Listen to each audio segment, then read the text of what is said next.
يا أيها الذين آمنوا صلوا عليه وسلموا تسليما. السلام عليكم ورحمة الله وبركاته.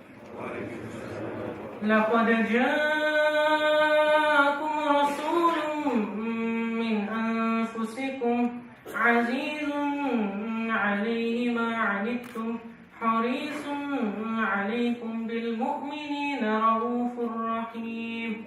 فإن تولوا فقل حسبي الله لا إله إلا هو عليه توكلت وهو رب العرش العظيم.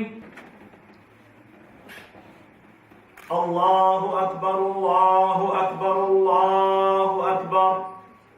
لا إله إلا الله أكبر كبيرا. الله أكبر الله أكبر الله أكبر. لا إله إلا الله والله أكبر تكبيرا. الله أكبر الله أكبر الله أكبر. لا إله إلا الله والله أكبر ولله الحمد. حمدا كثيرا سبحان الله بكرة وأصيلا. الله أكبر ما لبى ملب لبيك اللهم لبيك. الله أكبر ما تضرع متضرع ودعا داع متذلل بين يديك. الله أكبر الله أكبر الله أكبر. لا إله إلا الله والله أكبر ولله الحمد. الحمد لله الذي يبدئ ويعيد، الذي بلغنا هذه الأيام والليالي وجمعنا لشهود صلاة العيد. وأشهد أن لا إله إلا الله ذو العرش المجيد. وأشهد أن محمدًا عبده ورسوله الداعي إلى صراط العزيز الحميد، صلى الله عليه وعلى آله وصحبه أهل الوفاء والإحسان والبر والتسديد. أيها الإخوة والأخوات الأحباء، أوصيكم ونفسي أولاً بتقوى الله.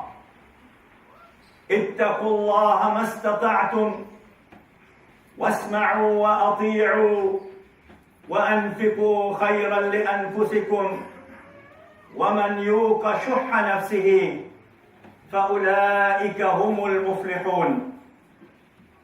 فقد قال الله تعالى في القرآن المجيد في سورة البقرة: إن الصفا والمروة من شعائر الله، فمن حج البيت أو اعتمر فلا جناح عليه أن يطوف بهما، ومن تطوع خيرا فإن الله شاكر عليم. صدق الله العلي العظيم. Respected elders, innocent children, mothers, beloved sisters and brothers, in this Eid al-Adha khutbah, I would like to go beyond the customary commemoration of the udhiyah, or the qurban, or the animal sacrifice, and instead focus on the not so familiar story of the crying baby Ismail, the miraculous advent of the well of Zamzam, and its implications for our lives today. Islamic sources inform us that when Prophet Ibrahim alayhi salam, peace be upon him, had reached an old age, and his wife Sarah was unable to bear him a child, she offered to him in marriage her maid servant, a woman named Hajar or Hajira, who was a slave of African descent. Shortly thereafter, Hajar gave birth to a son, Ismail. The sources further inform us that Allah commanded Prophet Ibrahim alayhi salam to take leave of his wife Hajar and his infant baby son Ismail in the barren valley of Makkah.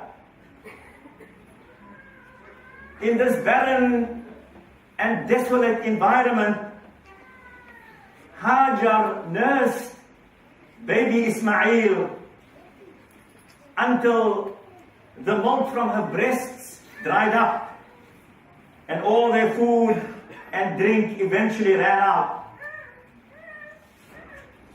As baby Ismail cried pitifully, Hajar's tears also began to flow. She dabbed the little baby's dry lips, but he grew hungrier and hungrier until the mother could no longer bear to look at the little baby. And so she started walking up to the nearest hill of Safa, looking down the valley, hoping to find sustenance for herself and the little baby. Alas, there was none. So she climbed down the hill of Safa and ran to the next hill of Marwa, and she repeated this 7 times, but found nothing. Forlornly, she returned to check on baby Ismail. And there in the midst of a dry and barren land, she discovered that Allah Azza wa Jal had miraculously allowed a spring of water to emerge at her baby's feet. The little water that she was looking for turned out to be a well of Zamzam, which has brought life to the entire area. And for more than 4,000 years, this purified, blessed source of water has nourished the valley of Makkah, its inhabitants, and millions of pilgrims. Beloved brothers and sisters, from this epic story of Hajar and Ismail, we learn that Allah, Mujibud Da'wat, the one who hears all prayers, all supplication, Allah responded not only to Hajar's du'as and prayers, not only to Hajar's sa'i, running between the hillocks of Safa and Marwa in search of water, but also, and I propose more importantly, that Allah Mujibud Da'wat also responded to the cries of baby Ismail. This critical dimension of this epic story, the cry of baby Ismail, is often overlooked and neglected,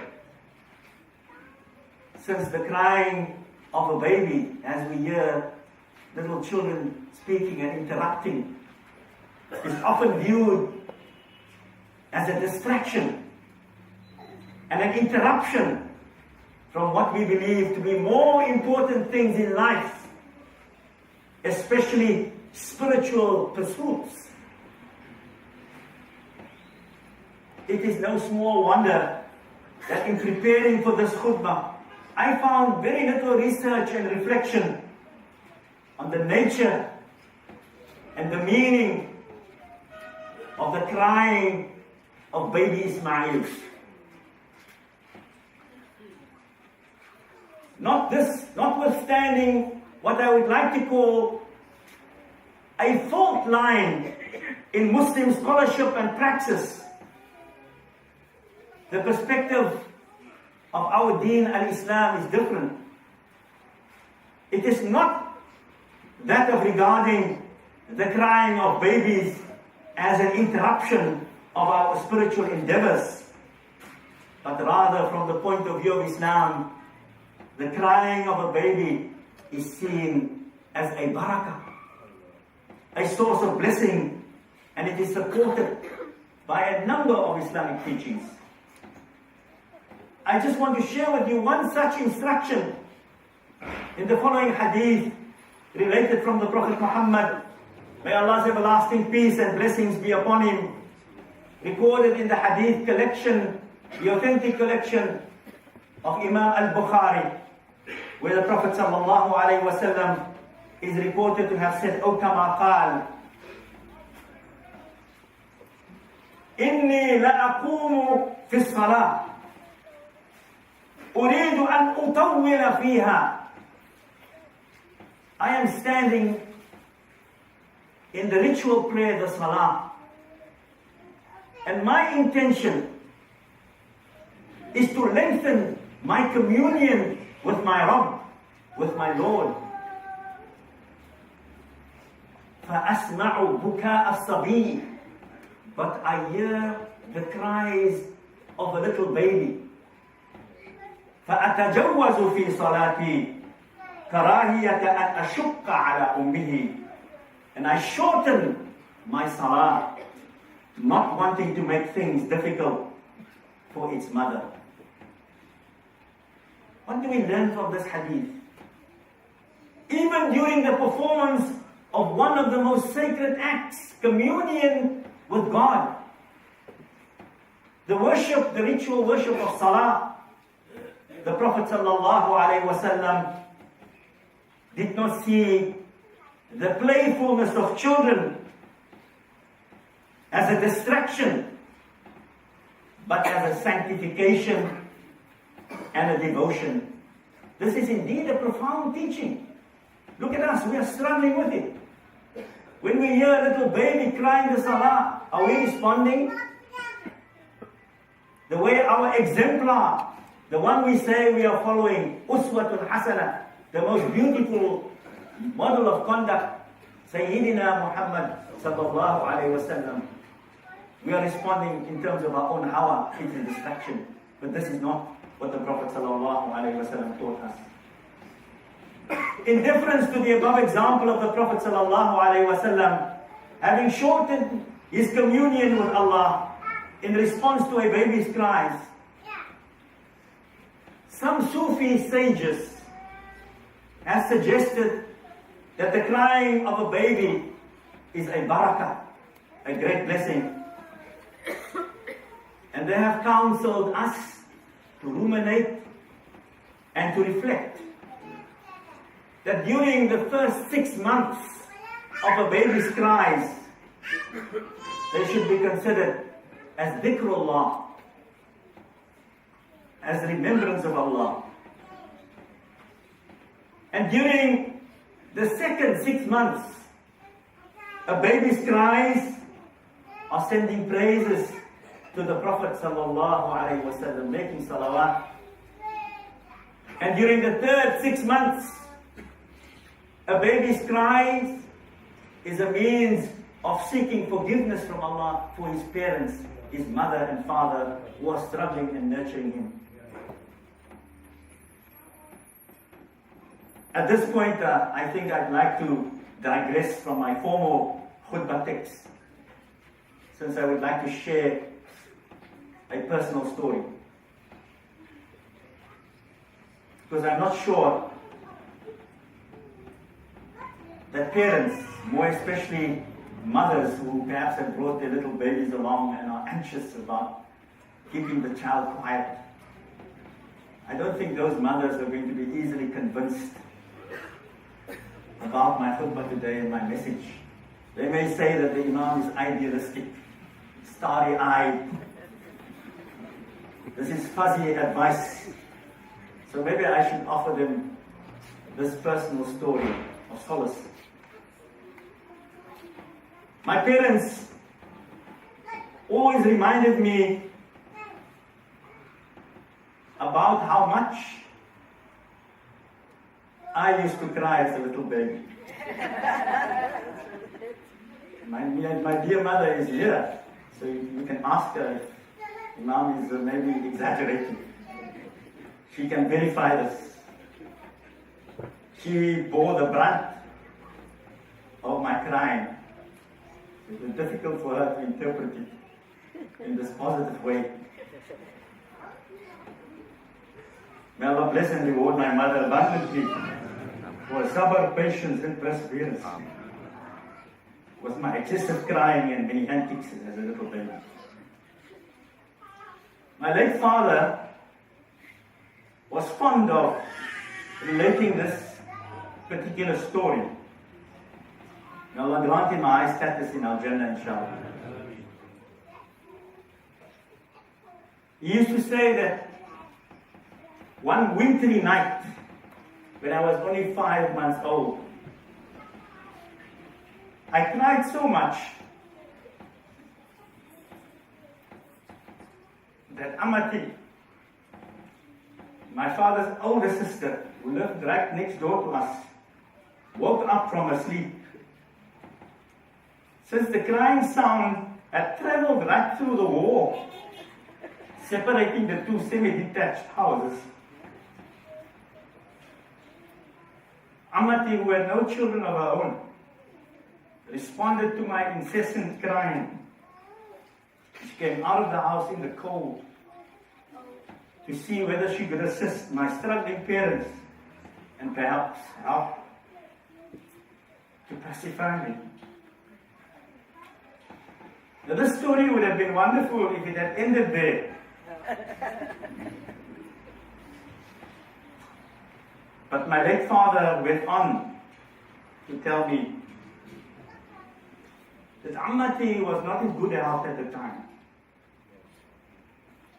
And so as a result of coming out into the cold weather, her health condition deteriorated. And she died shortly thereafter. On the 1st of July 1959, a date that was etched into my memory. May Allah grant her a high place in Jannah.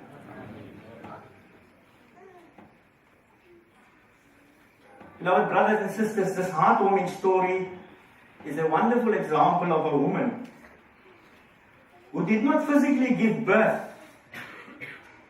but was loving, compassionate, and immensely sensitive to the cries of babies.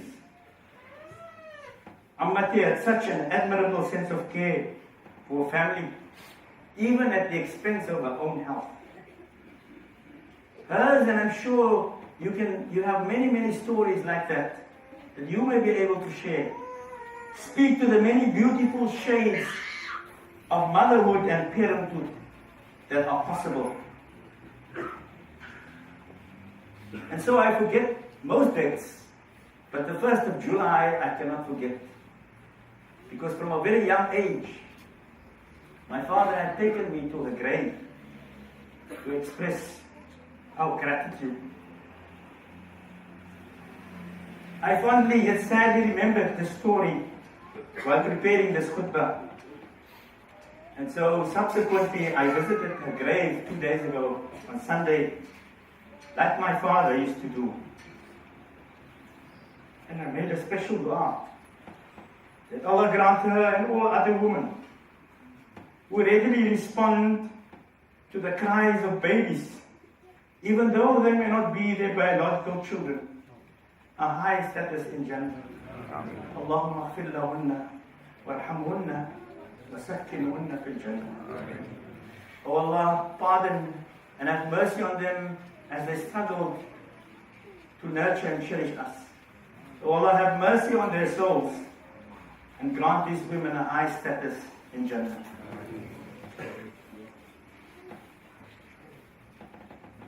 Beloved brothers and sisters, by not reflecting more deeply on the cries of baby, we squander a unique opportunity to be inspired by the profoundly spiritual nature and agency of children. For indeed, as Muslims, we believe that all children are born in fitrah. They are born pure, innocent, and blessed, with a natural disposition to believe and to trust in a transcendent being. Such a view is supported by a hadith reported by the companion Abu Huraira, may Allah be pleased with him, in which the Prophet Muhammad sallallahu alayhi wa sallam is reported to have proclaimed, كُلُّ مَوْلُودٍ يُولَدُ عَلَى الْفِطْرَةِ. Every child is born pure, with a natural inclination towards goodness and transcendence. فَإِنَّمَا أَبْوَاهُ يُهَوِّدَانِهِ أَوْ يُنَصِّرَانِهِ أَوْ يُمَجِّسَانِهِ. Then his or her parents make him into a Jew, a Christian, or a Magian. This hadith is recorded in Sahih Bukhari and Sahih Muslim. In further expounding on the spirituality of children, I am indebted to a khutbah delivered at the Claremont Main Road Masjid by a dear friend and colleague, Dr. Rashied Khan, on International Children's Day 3 years ago, 2015. A brilliant khutbah that I deliberately invoked so that perhaps more people can read and reflect on it. Dr. Rashied Khan describes children as follows, and I quote, "Children are cute, dependent, immature, and helpless beings. Yet they are blessed with an innate capacity which makes them acutely aware of a transcendent, spiritual, soulful, or ruhani dimension to life." Unquote. Dr. Rashied Khan also reminds us that the first symbolic ritual that we as Muslims perform with a newborn baby is to recite the Adhan in his or her ear.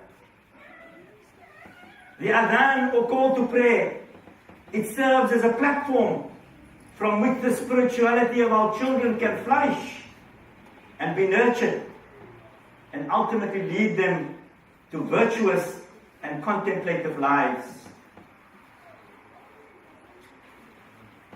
The glorious Quran in Surah Al-Baqarah chapter 2, ayah verse 233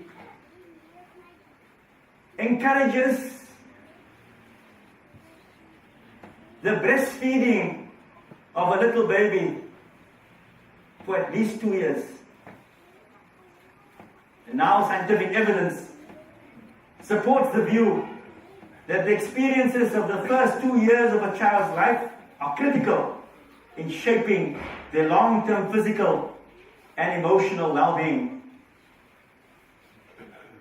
Rashied cogently argues that the spirituality of children has to do with a sense of awe, wonder, curiosity, care, tenderness, and sensitivity children instinctively display. Childhood spirituality then should be regarded as a template upon which ethical moral values such as empathy, compassion, respect for human diversity, and a capacity for reflective behavior can be cultivated. And in this regard, the unconditional love of the parents and family, especially during these first 2 years, provides the child a glimpse of Hubbullah, a glimpse of what divine love is all about. The family and the early childhood environment ought to be an inspired space, a sanctuary where acceptance, tolerance, forgiveness, commitment and compassion are the operative values. And so a loving family becomes the ideal vehicle to transmit spirituality.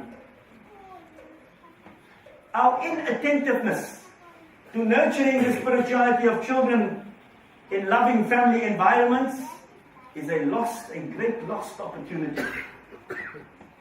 But what is even more tragic is when children in the first 2 years of their lives not only experience limited love, but also violence and abuse.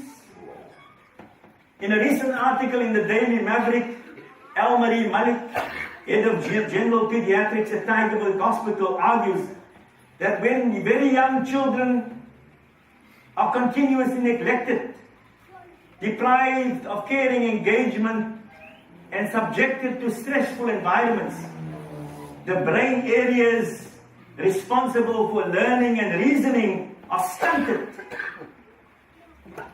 and behavior can start to be negatively affected. It is my considered view that in such situations, the innate spirituality and the potential of a child is thwarted, and therefore constitutes violence against the ruh, against the soul of the child. Malik further contends that, and I quote, there is definitely a link between childhood exposure to toxic stress and the risk for criminality, antisocial behavior, and mental health problems, unquote. We are concerned about crime, and we say the police are not doing their job, and we can do nothing. But the problem is deeply rooted in our childbearing practices, and the many children who experience this violence of their soul. We should thus consider the fashioning of safe, loving and nurturing environments for children as a critical part of the solution to the scourge of crime and violence in our society.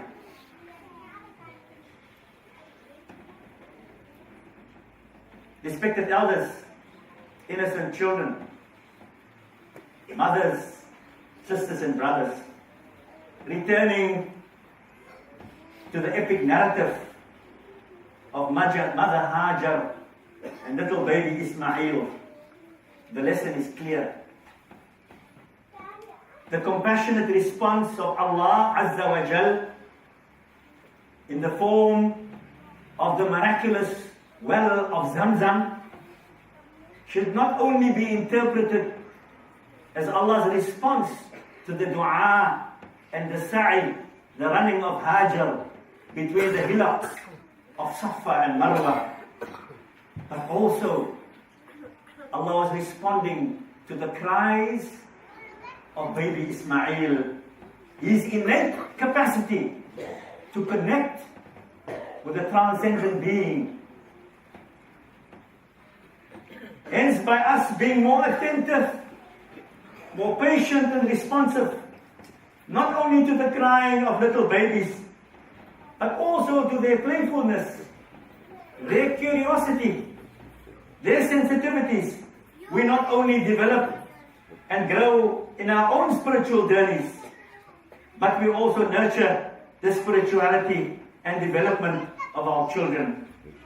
In so doing, we also contribute towards shaping a more wholesome future for our families, the society, and the world at large.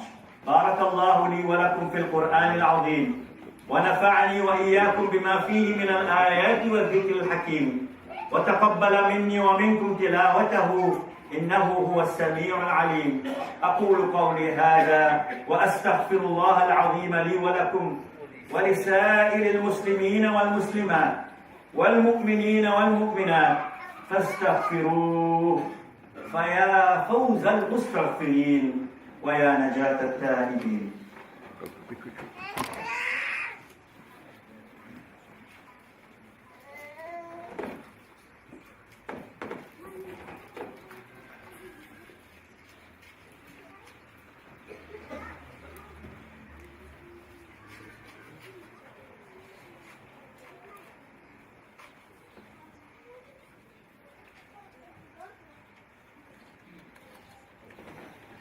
الله أكبر الله أكبر الله أكبر الله أكبر ما تقرب العبد بقربان الله أكبر ما رغب العابدون في الغفران الله أكبر ما حمده الإنس والجان الله أكبر ما جرت الكواكب بحسبان الله أكبر الله أكبر الله أكبر لا إله إلا الله والله أكبر ولله الحمد. الحمد لله الذي جعل هذا الشهر وجعل عبادة الحج وعيد الأضحى من شعائر الله وإحياءها من تقوى القلوب.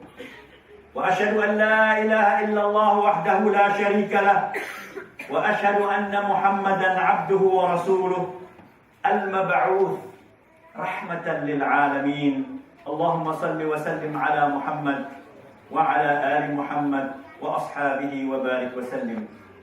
Respected elders, beloved brothers and sisters, I would like to identify some modest ways in which we as a community can become more attentive and more responsive to the cries of babies and children, and to make a commitment to nurturing the innate spirituality and developmental potential of children.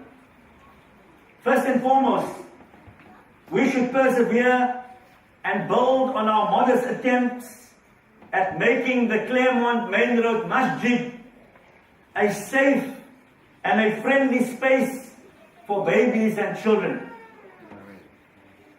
When a child cries in the Claremont Main Road Masjid, the child should feel welcome,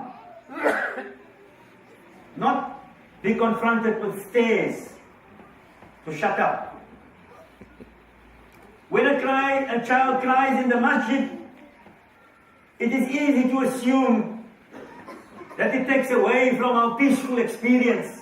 It is interrupting our spirituality.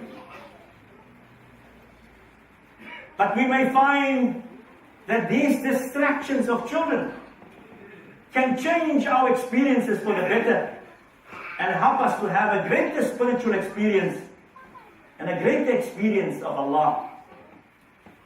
It is after all our duty as parents, caregivers and a community to support families, to raise faithful children.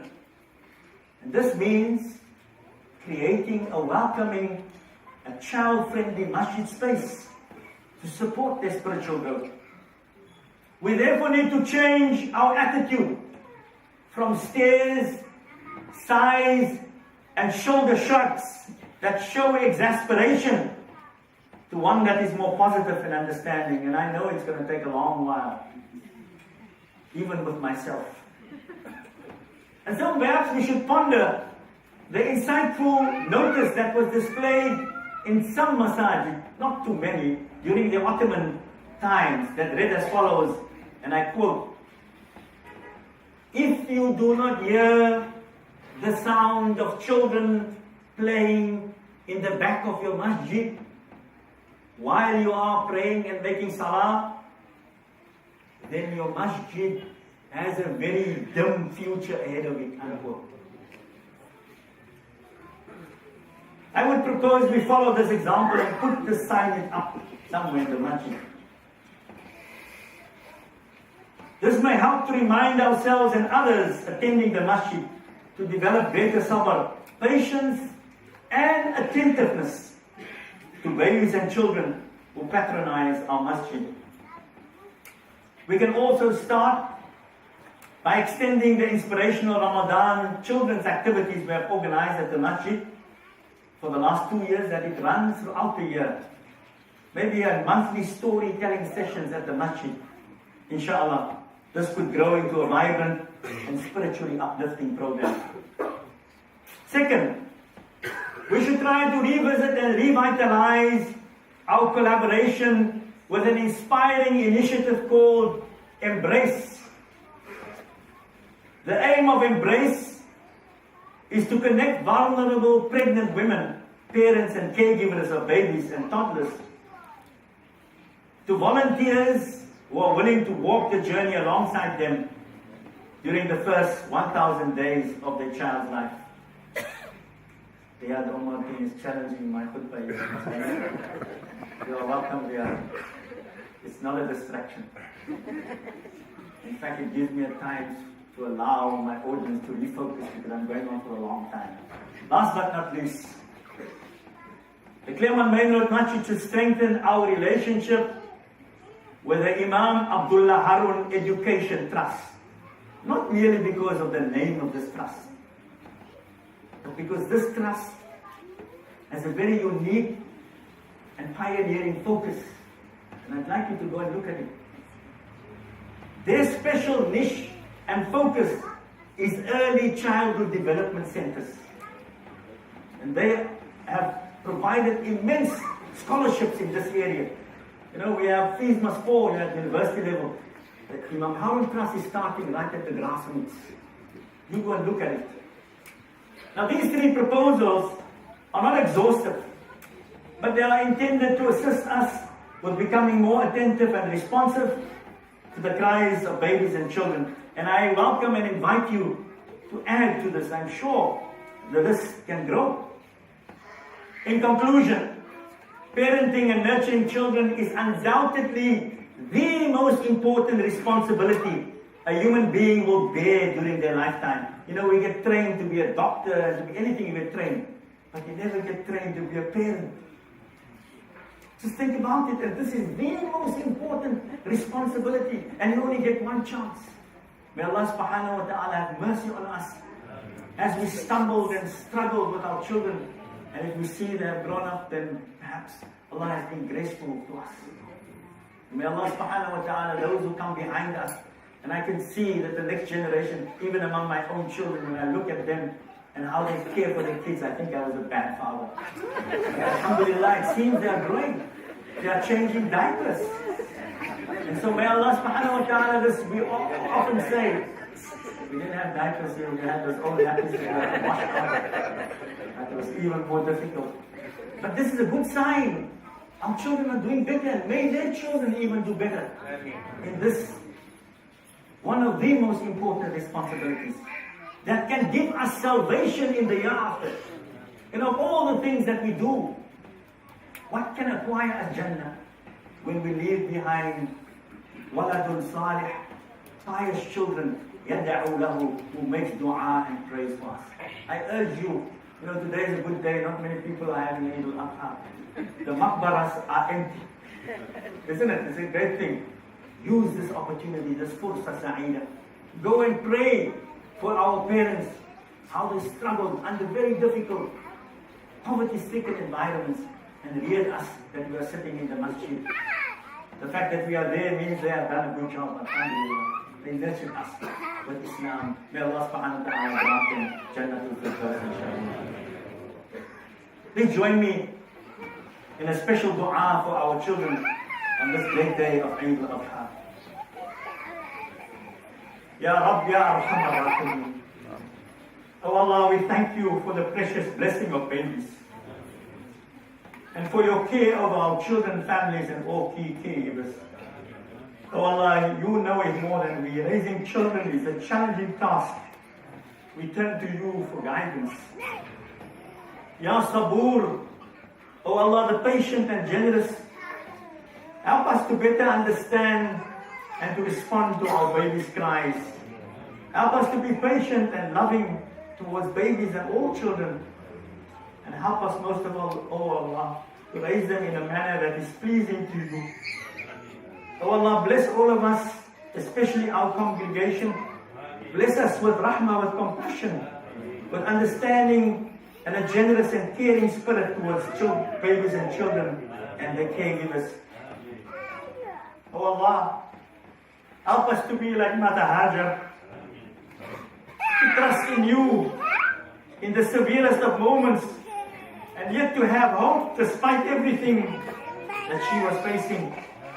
Ya Hadi, O Allah, our protector and guide, we pray that the cries of our children open our hearts to the cries around us, and that it may serve as a reminder of all those who cry out in pain and suffering, those who live in poverty, those who go hungry, those who are abandoned, abused, or neglected. Oh Allah, we ask you to place a shield of safety around our children. Allah, protect them from harm, safeguard them from any physical or emotional affliction and abuse. Allahumma ahfaz atfalana wa awladana. Ya Arhamar Rahimin. Oh Allah, the most kind and righteous, we ask you to bless our children and to keep them steadfast in their salah, in their prayers, in their fasting and other forms of worship. And Allah, we make dua and we pray on the sacred day of Eid al-Adha that our children grow in compassion, patience, goodness and kindness.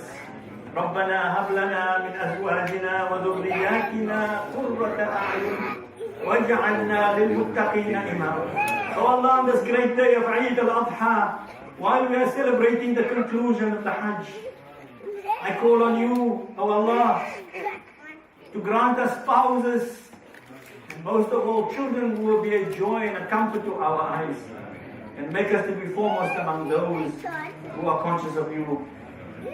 At this time, the conclusion of Hajj, a symbol of global Muslim unity and amity. We remember the people of Yemen. Oh Allah, we make dua for this war-torn country where thousands have died and millions are facing famine. Ya Rabb al-Shifa, O Lord of healing, comfort the hearts of the suffering people of Yemen. Grant them relief from the fear of death and persecution. Allahumma baddil khawfahum amna, and grant them the courage and strength and perseverance to strive for peace with justice. Finally, O Allah, we remember all of our Hujjaj who are on the sacred plains of Arafat yesterday.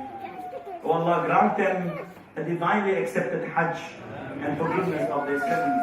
Allahumma ja'al hajjahum hajjan mabrura, wa sa'yahum sa'yan mashkura, wa dhanbahum dhanban maghfura, wa 'amalahum 'amalan salihan maqbula, wa tijaratan lan tabur.